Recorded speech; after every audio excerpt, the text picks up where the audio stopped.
Tahoe preocupa cá diferentes comerciantes, lo que se llaman los comerciantes en local mes, desde small to medium enterprises, Tahoe preocupa, Carbon também hubo per 1 juni, PBO na grens, na fronteira lo comisa, esse vai ter peso mais de comerciante, so não tem que ter mais placa, of na cash reserves, na reserva de efetivo, mas vai aumentar, so working não tem que pagar BBO no momento de importação, lugar de momento de venda. Então, não tem que pagar belasting, para que não vende produto e esse elemento sai na reserva na financeiro.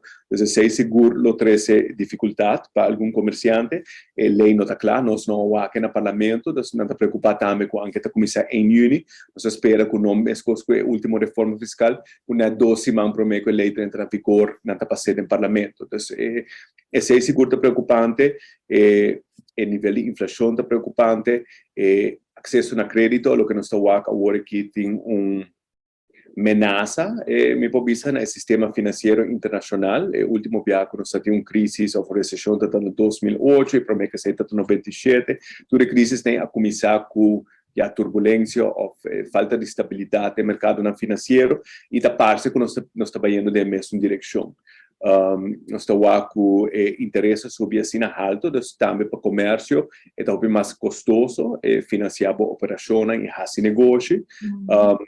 E agora aqui no momento que me está compreendendo, inflação está de tal forma que agora a inflação está sendo alto, o Banco Central não mete esse interesse, porque senão o sistema financeiro está inseguro, porque o que para 100 florin que para 20 anos passar não vale 100 florin mais.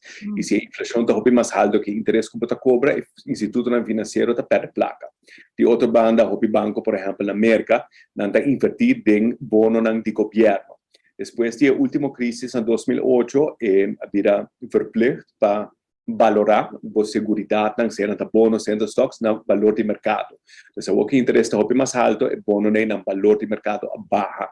Então, o balance sheets do banco internacional está perjudicando negativamente. Então, esta situação é complicada financeiramente internacionalmente e esse é efeito para nós. Se nós vamos os mercados principal mercado of Europa de uma crise financeira que pode ir para uma recessão, se lo impacta no turismo, se lo impacta nos mesmo economia.